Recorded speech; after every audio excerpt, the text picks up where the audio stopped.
So good evening once again, and for all those watching, I know I have my intercessors watching with me. They are praying with me sa gabing ito. So our lesson for today is just the same. Pareho pero iba. Pareho ng last Friday, pero medyo iba kasi lagi namang may bago sa Panginoon. And I'm glad that I can see faces that I missed for the past few days na bumabalik. Amen. So, alam ko, na-miss natin ang isa't isa. Amen? Amen. And I hope na-miss nyo rin ako. Ayan. So, bago tayo po magsimula, mga kapatid, meron po tayong panonoorin na video. So, nood muna tayo si Lucy. So, let us watch this video first before we start our preaching.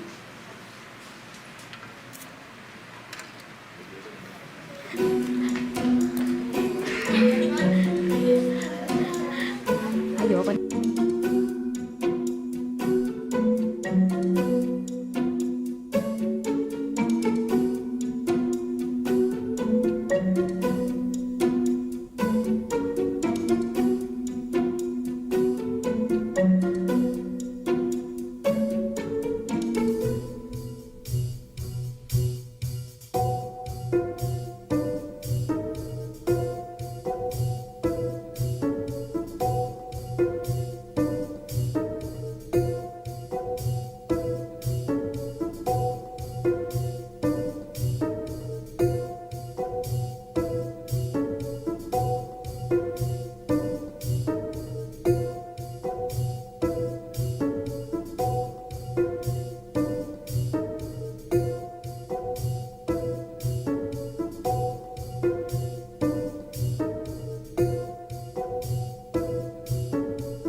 Tuwa ba kayo? Yan, nakakatuwa, di ba? Ayan. So, before we start, I want to welcome Sis Ann and Sis Maricar. Welcome to GCI. I hope na this not be only the first time, but this will be the beginning of your fellowship with us and knowing Jesus more. Amen. So, this video will teach us about how a friend tried to help one friend. So, nakita naman natin, effort na effort, di ba, yung kaibigan. So, my question is, who are you? Do you represent in the video? Are you the one struggling? Or are you the one who caused the struggle? Or are you the one helping the struggling one? Sino ka nga ba doon? So, tayo ay, the Lord has given us intellect more than these animals. But we can see na kahit mga animals sila, they care for one another. But how about we? So the title of our preaching for today is Restoring the Fallen with Grace. Spirit-led Restoration. Makatayo po tayong lahat at basahin po natin ang ating text from Galatians chapter 6 verses 1 to 3. 1, 2, 3. Brothers and sisters, if someone is caught in a sin, you who live by the Spirit should restore that person gently. But watch yourselves, or you also may be tempted, carrying each other's burdens, and in this way you will fulfill the law of Christ. If anyone thinks they are something when they are not, they deceive themselves. Amen. Tayo po muna ay manalangin. Salamat, Panginoon. Tunay nga po, O Lord God, that we know, Lord Jesus, that you are here with us. It is you, O Lord God, who wants to speak with us today, O Lord God. Be with us, O Lord God. Open our hearts, O Lord Jesus, that we may understand, O Lord God, your message for today. Thank you, Lord, in Jesus' name. Amen. So tayo po ay makaupo. So we live in a broken world. Amen. So nobody among us is excused in temptation. Agree po ba kayo? Wala tayong excuse sa temptation. Even if tayo ay matagal na mga Kristiyano, we are also tempted. So even Christians tend to fall into sin. So how? The question is, do they not love God? Hindi ba natin mahal ang Panginoon when we fall into temptation? So because in this imperfect world, the enemy is trying to distract us from our walk with the Lord. So hindi ibig sabihin na hindi natin mahal ang Panginoon when we give in into sin. But how? The question is, how do we respond when a brother or sister falls? Ano nga ba ang ginagawa natin kapag ang ating mga kapatid ay na-fall into temptation? Pag ating yung mga kapatid na lagi natin kasama sa fellowship ay nahulog sa kasalanan, ano bang ginagawa natin? Chinichismis ba natin sila? Minsan nangingi sa atin ng prayer request. Then may kwento natin sa kapatid. Pag-pray natin si kapatid kasi ganito pala ang nangyari. So naichismis na. Or, do we shame them? Kinakahiya ba natin sila o inihiya ba natin sila? Or do we restore them? So, in this passage that we have read, masyado kong naliliwanagan dito. Masakit sa mata. So, on this passage that we have read in Galatians 6 verse 1, yan, thank you po, Minister Hans. Masyadong nakatutok sa aking mukha. So, Galatians 6 verse 1, ang sabi po dito, brothers and sisters, if someone is caught in a sin, you who live by the Spirit should restore that person gently. But watch yourselves, or you also may be tempted. So, how do we restore the fallen with grace? Recognize the fall. We need to give compassion and not condemnation. If someone is caught in a sin. So who are these fallen people? Sino ba itong mga nahulog sa kasalanan? Paul is not talking about outsiders here. He was talking about believers here. Hindi ito mga unbeliever. So he's talking about the believers and he was talking about a member, perhaps a worker in the church who fall into sin. So caught up in this verse 1 suggests that they stumbled, perhaps unaware, hindi nila sinasadya, or perhaps ashamed to admit, possibly even trapped. Gusto nilang makaalis sa kasalanan pero hindi nila magawa, kailangan nila ng tulong. So ano ba ibig sabihin itong caught up? Pag sinabi bang caught up, caught in the act, kailangan mahuli ba natin muna sila? So caught up means here that it is not caught in the act, but it is referring that a person is caught in a sin or gave in into temptation, and they can never go back unless somebody would help them. Kailangan nila ng tulong. Kailangan nila ng tulong natin. And it's really very hard. Nakita naman natin yung turtle. He cannot turn himself back.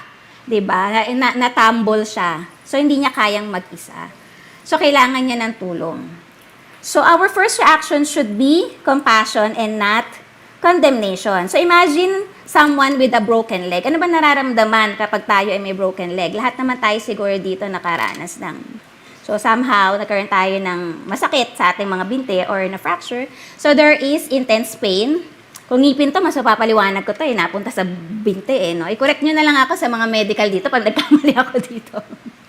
So, there is an intense pain, there's swelling, there is bruising, and of course, inability to move that part.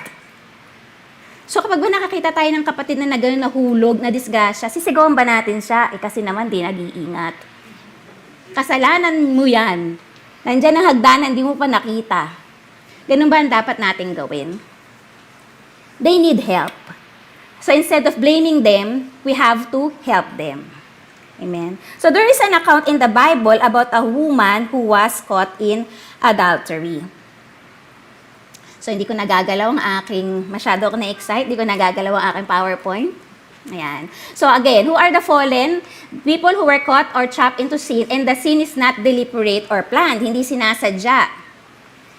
Hindi nila sinasadya. So, according to John 8 verse 11, this is about an adulterer that was caught. At ang sabi nila, ng Panginoon kung sino ang walang kasalanan ang siyang unang bumato. So, in John 8 verse 11, ang sabi ng Panginoon, tinanong niya dito, may bumato ba? Ang sabi ng babae, wala. She said, no one, Lord. And Jesus said to her, neither do I condemn you. Go and sin no more. This is Jesus. He is our Lord. And He never condemned this person. Jesus extends grace and forgiveness to the woman, refusing to condemn her, even though she has committed a sin that was punishable by death under the Jewish law. Kasi po noong araw, when you were caught to be an adulterer, na ginagawa? Pinaparusahan, stoning to death. So, binabato hanggang sa mamatay. So, masakit na kaparusahan. Jesus asked the woman who stoned her, she said, none. And Jesus said, I will not condemn you also. So Jesus gave her compassion, mercy, and hope. You know what is the dilemma of those who were fallen? Ano nga ba yung mga alalahanin ng mga taong nahulog sa kasalanan? So those who were fallen, or the hurting, what is their dilemma? Their dilemma is that they will be the talk of the town. Mag-uusapan sila. Yun ang kinakatakot nila. Kaya hindi natin sila masisisi kung bakit sila nawawala. Nahihiya sila. They fear rejection and the rising up of scandal against them that can result into ridicule, blame, and the worst, kicking them out of the church. But there are judges. Marami ditong mga hindi naman nag-aral ng abogasya, pero mga abogado, husgado, di ba? Nauna pa tayong manghusga kaysa sa Panginoon. But you know, those judges, they really don't know the full story. They have their own opinion. They have wrong assessment in the story most of the time. They are seeing only just one side of the story. Huwag tayong judgmental. Sabihin niyo sa katabi niyo, huwag kang judgmental. Huwag tayong judgmental, lalo na't hindi tayo judge. So we don't want to hear from our brethren. We don't want them saying, when I needed the church the most, it was not there for me. Or in my moment of greatest need, my church family abandoned me. Kaya sabihin mo sa katabi mo, kalapitin niyo yung katabi niyo. Baka natutulog na. Huwag kang manhid. So wala sa atin dito na manhid. Let us be sensitive to one another. We should not be insensitive, but instead we should be compassionate to the hurting. And we should not condemn them. Restore them gently. Nasa verse 1 pa rin po tayo. Ang sabi sa verse 1, you who live by the Spirit should restore that person gently and not harshly. So restore in Greek means, in Greek is katartizo, meaning to mend like a net or a broken bone. So healing is not instant. So pag may bali tayo, hindi naman yung hihipan natin, magaling na, di ba? Pag mga mommies, no? Mommy, it hurts. Kikis lang natin, mawawala na yung sakit, di ba? Sa mga anak natin. So, sa tunay na buhay, hindi naman talaga nangyayari yun. So, to restore a broken bone, there's a need to be casted, maaaring kinakailangan lagyan ng cast, do surgery, or put a brace. So, fractured bones heal differently. Magkakaiba ang healing ng fractured bones. Just the same way, our hurting and broken brethren have different healing as well. It depends also of their willingness to come back. So, magkakaiba. So, it's a process. It's a restoration. Restoration is a process. Mayroong mga mabagal, nakakabalik kagad sila, at mayroon namang hindi sila kagad nakakabalik, at mayroon namang mabilis.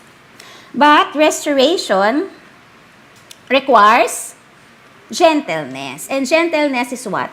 Gentleness, sabi last Friday, is the fruit of the Spirit. So, lahat po tayo nito ay magkakaroon. Ang problema lamang, minsan hindi natin na pa-practice. To be gentle. It is not a public show. Hindi natin to kinakailangan ipagkalat. Hindi natin to kinakailangan ipamalita. Para ba tayo ay sumikat? So, it should be private. Why it should be private? Because we are respecting that person. It should be confidential. So, we want confidentiality and privacy. So, hindi natin kinakailangan to ipagkalat. We should not respond to someone's sin with gossip or harsh judgment. Baka naichismisan natin to sa lahat. Yung kapatid, hindi pa niya alam. Alam na ng lahat. So, ano mangyayari? Imbis na ma-restore siya, nadadagdagan yung sakit na nararamdaman niya. People will always have something to say, kahit hindi nila naiintindihan. So, as much as possible, we have to keep things in private. We have to be careful. Who should restore? Sabi dito, di ba, someone who is spiritual. Spiritual ka ba? Minsan tanong din natin yan, Lord, spiritual ba ako? Do I have a right to restore this person? So, minsan question din natin yan sa sarili natin, no? So, of course, we can't without the leading of the Holy Spirit. We still need the Holy Spirit. Those who are led by the Holy Spirit, not the proud one, not the self-righteous one, but those who are mature, who can understand the situation. Those who are spiritually or emotionally stronger have a responsibility to help people who are struggling, putting others' needs above their own. So this is not easy, mga kapatid. Hindi ko naman sinasabi na, spiritual ako. Kasi lagi ako nasa church. Puntahan ko tong si kapatid. Of course, this should be soaked into prayer. We should ask the Lord the right words, the right timing. Kasi hindi natin alam kung ano talaga yung depth ng emotion ng kapatid na kakausapin natin. Baka instead na siya ay maging magaan ang kanyang pakaramdam, ay makadagdag pa tayo doon sa bigat na kanyang nararamdaman. So before we correct someone, let us check our heart. What did you feel on it? Did you feel it with grace or do you feel it with pride? Are we willing to restore them or are we blaming them? So, magkaroon po muna tayo ng self-checking before we will talk to this person. Remember, this person is already hurting. Masakit na nararamdaman niya. So, one wrong word will add do sa bigat na nararamdaman nila. What is to restore? To restore is to bring them back to God, to the fellowship, and to the ministry. Sabi po natin, it's a process. So this church, we have due process for this one. So we should let them undergo this process. So ano pong gagawin natin when they're undergoing disciplinary action? So they will undergo disciplinary action. But what we should do? We should neither exclude them from our regular church activities like worship services, prayer meetings, and the like, nor ignore them. But we should not also excuse them from their wrongdoings. We have to pray and encourage them to repent and turn away from their sin so they will not stay in that state of being overtaken by sin. So ano pong trabaho natin? Ang trabaho po natin ay encourage sila, ipanalangin sila at muli ay imbitahin sa fellowship. Kasi kapag sila hindi na bumalik at tuluyang mapalayo sa Panginoon, di natin alam kung saan sila dadalhin. Baka lalo sila mabulit sa kasalanan. So when our brethren is caught up into sin, let us always invite them. Just the same. We will treat them just the same as how we are treating them before. It is not with you and them. It is with them and the Lord. Let the Lord deal with them. Hindi po tayo. Amen? Amen. Kinakabahan ako. Amen. Pero hindi ko to, it is the leading of the Holy Spirit and I cannot, hindi ko to mapipigilin na hindi i-share. So, sorry po. Sabi do sa kitchen, bagalang ko lang daw. Parang matatapos na ako, sorry. So, number 3, watch yourself. Stay humble. But watch yourselves or you also be tempted. In the process of restoration, we are to watch our own hearts so that we will not be succumbed to the temptation such as pride or a haughty, critical spirit. So when we are talking to that person, we have to pray for our hearts as well. We have to pray for covering as well. Baka habang nakikinig tayo sa kanya, masyado tayong naapektuhan. So instead of being concerned to them, maapektuhan tayo ng pride and other spirit that is not coming from the Lord. Baka kung ano-ano pa yung masabi natin. So spiritual pride is a real danger. It is pride that stops us from ministering from other people. Because pride will let us think that we are better than them. Ay, hindi ko naman pagdadaanan yung pinagdaanan. Masyadong mahina si sister. Masyadong mahina si brother. Ako hindi ko yung pagdadaanan. We will not fall on the same sin yung iniisip natin. Or the worst, we can think that we don't need them. Okay naman eh. Kahit wala naman si sister tsaka si brother. Ganun pa rin. Tuloy pa rin ang buhay.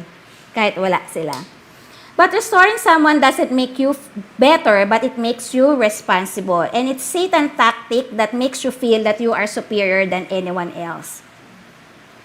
According to 1 Corinthians 10:12, therefore, let him who thinks he stands take heed lest he fall. So, wag po tayong pakasigurado sa ating mga sarili.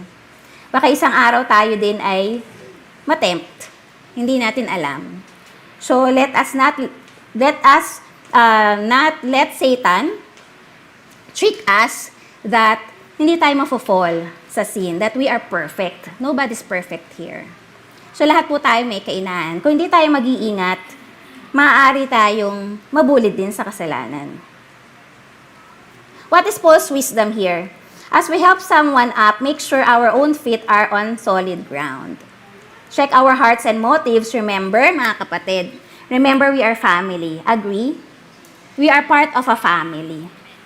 So when we are part of a family and one person is hurting, ang ating kapatid ay nasasaktan, pwede ba natin siyang itakwil at sabihin natin, hindi na natin to kapamilya? So remember mga kapatid, we are not a company or a business organization that we can hire people to fill a seat, to fill an empty seat. We are talking about here is a lost family member. So no matter how successful we think we are, we cannot fool ourselves into thinking we are better or more important than others. We have to walk with the wounded. According to verse 2, balikan po natin ang verse 2. Carry each other's burdens and in this way you will fulfill the law of Christ. So we have to carry each other's burden. Restoration is not a moment but a journey. It can take time. So let us be present. Let us be present for our brothers and sisters. Minsan kahit nga wala tayong sinasabi, our presence is enough. Yun nandun lang tayo, nakikinig. Nararamdaman nila na hindi sila mag-isa. Nararamdaman nila na, kasi minsan kapag iniwasan natin sila, parang ang sama-sama na nila, hindi na sila pwedeng bumalik. Parang dun na lang sila. Diba? So let us be with them. Let us be present. Help them to walk again. Encourage, pray, follow up. Be with them. Sabihin nga natin, be present. Be present. Let us be present for one another. So this is rock climbing. Sino po dito mahilig mag-rock climbing? Wala. Wala, ano? Ayan, ako din hindi. So, in rock climbing, there is a person called belayer. Who is this belayer? A belayer is the person who stays on the ground. Ayan po. May naka-attach dito na ang tawag ay belay sa kanyang bewang and what is his or her work. He will hold the other end of the rope. but he remains lower than the climber. Yun po isa yung climber, nasa taas, nasa baba siya. The belayer does not climb, but their role is crucial. Anong ginagawa nila? They manage the rope. And if the climber will fall, they will catch the climber. They will not let the climber hit the ground. In our spiritual walk, we are called to be belayers. People who will pray for us, encourage us, correct us, and hold us up when we are weak and falling. Kailangan natin ng tagasalo, mga kapatid. Hindi sa lahat ng pagkakataon malakas tayo. There are moments also that we will feel weak. Kailangan natin na magtataas sa atin. We all need a belayer, and we are called to be a belayer to each other. Paul writes in Galatians 6 verse 2, ulitin ko, carry each other's burdens. And that is belaying. Supporting each other's weight when they are struggling to move forward in faith. Sometimes we are very busy. Sabi nga natin, sabi ko nga kanina sa pastor prayer, we focus on our own growth. Kailangan natin maka-attend ng mga trainings. I'm not saying it's wrong. Kailangan natin maka-attend ng worship service. So, kailangan natin. How about naman yung pangangailangan ng iba? So, we need also to be concerned to our brethren. Nasaan na nga ba sila? Do we take time to visit them? Message them? Diba? Ask them, how are they doing? So, may panahon ba tayo doon? Masyado na ata tayong busy, wala na tayong kapanahon na kumustahin ng kapatid. The church was never meant to be a solo climb. We are tied together. Nakatali tayo sa isa't isa. And we are tied together by love, trust, and a shared goal. What is our goal? To be Christ-like. So this is our goal, not only one person's goal. And we have to help each other to be Christ-like. Hawakan nyo nga yung mga kamay nyo. Check nyo nga, may masakit ba? Meron. Ay, yung mga tuhod natin, yung mga sumasakit-sakit, nadadamay ko na kayo kasi nararamdaman ko yan eh. Yung mga tuhod natin, hawakan natin. Yung mga masakit ba? Yung balikat. Lahat masakit, no? So, anong gagawin pag may masakit? Ano gagawin pag may masakit? Uminom ng gamot, gamutin. Eh, kung sinabi sa'yo ng doktor, masakit, putulin na natin para wala nang masakit. O, di one time, big time. O, diba? Wala nang masakit. Wala ka ng kamay. Wala ka ng tuhod. Diba? Baka pagbalik mo, pagdating mo dito, wala na lahat ng mga parte ng katawan mo kasi lahat pala masakit, diba? So, kung ganun pala sasabihin sa atin ng doktor, putulin na ang lahat. Can we go back to our normal function? Walang kamay, walang paa. Mahirap, diba? So, alam niyo naman, meron akong carpal tunnel syndrome, diba? So, sa mga panahon na to, na ako'y gumagalaw, gusto ko galaw ng galaw, hindi masakit. Kasi manhid siya. Hindi ko siya nararamdaman. Itong tatlong daliri ko, manhid yan. All the time, manhid siya. Pero pag prolonged position, pag matutulog ako, masakit siya. So, kailangan ko naman siyang ilakad. But then, because I have this carpal tunnel syndrome for a long time, even though tinitiis ko siya, hindi normal yung pagkilos ko. Hindi ako makagrip. So, hindi ko na mahiwa tuwing umaga yung mga dapat hiwain. Prito, kaya ko, kaliwa. Nahihirapan din ako magsulat minsan, kaya minsan voice message ko yung aking devotion kasi hindi ko siya masulat sa journal. So, yun yung mga ginagawa ko. So, hindi normal.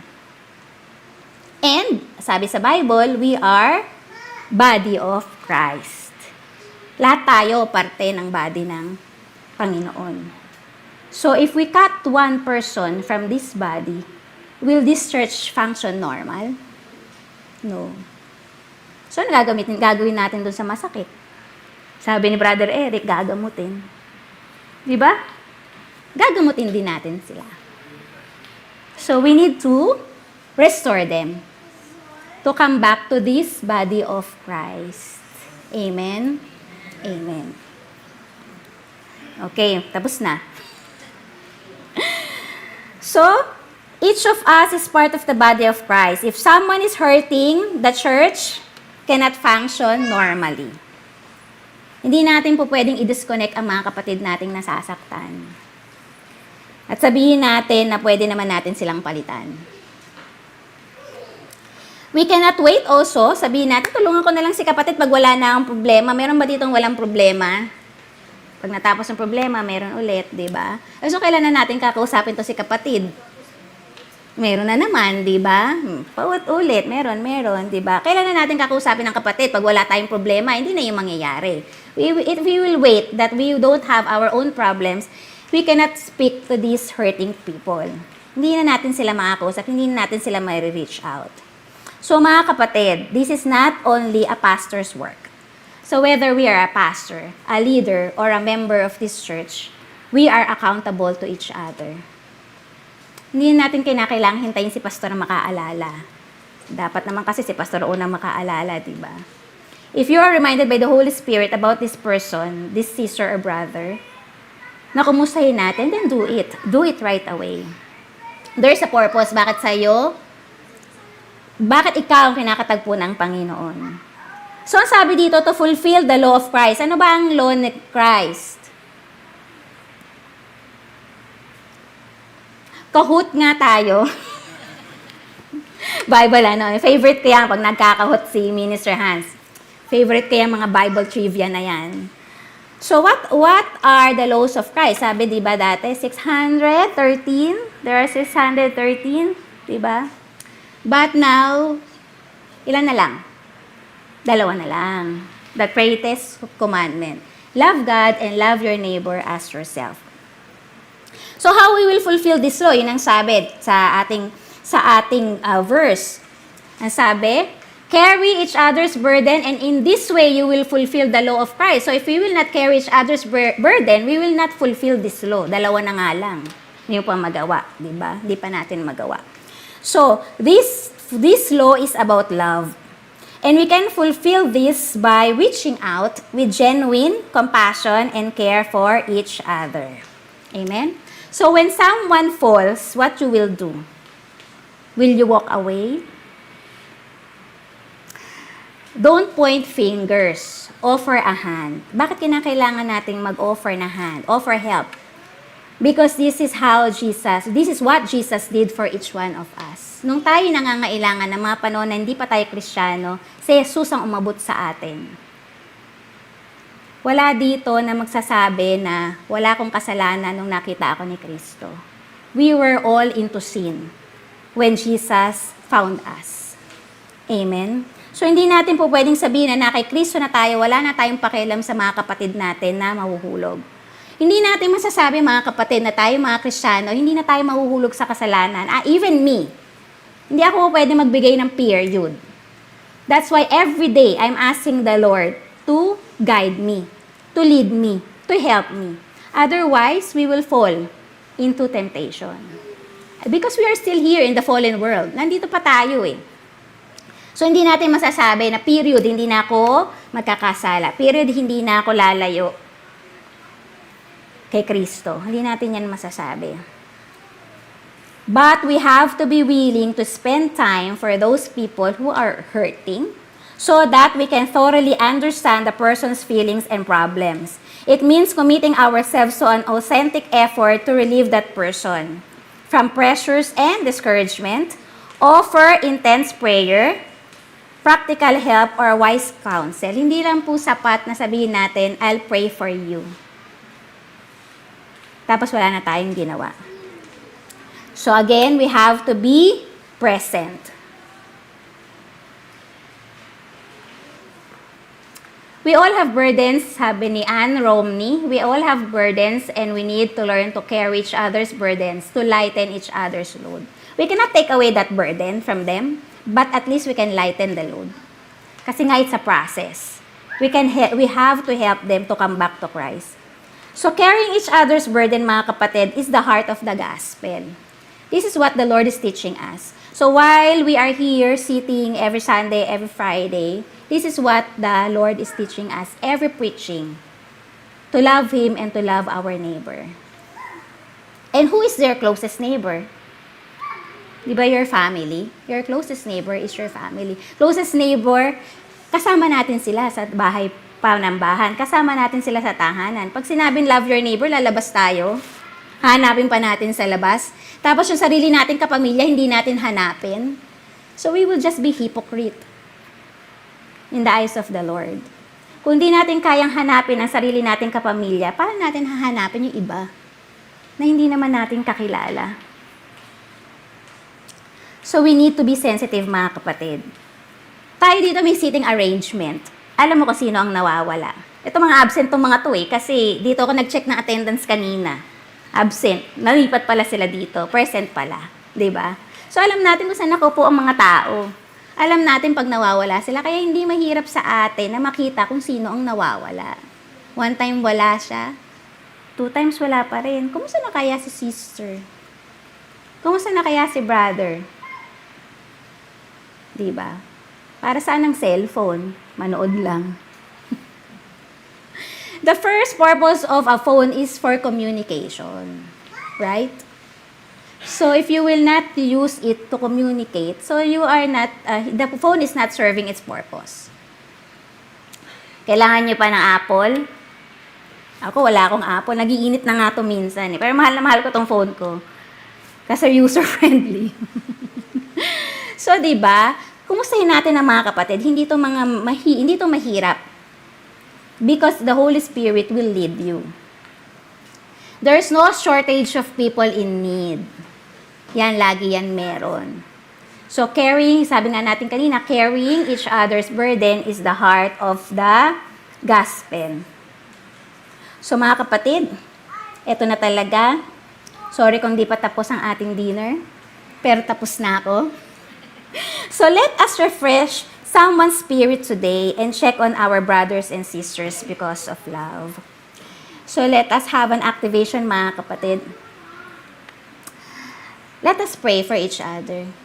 Can you please take a prayer partner today? And let us pray for each other. Maaaring ang mga kapatid natin ay may mga pinagdadaanan, pero hindi nagsasalita. Maaaring sa kabila ng mga ngiti na yan ay may kabigatan. Hindi natin alam. But let us pray for each other. Let us make sure na yung ating mga kapartner ngayon ay hindi naman yung lagi nating kasama. Lagi nating kapartner. And let the Spirit lead you on what to pray about sa ating kapatid. Okay po, tayo po, let's grab a partner and let us pray for each other.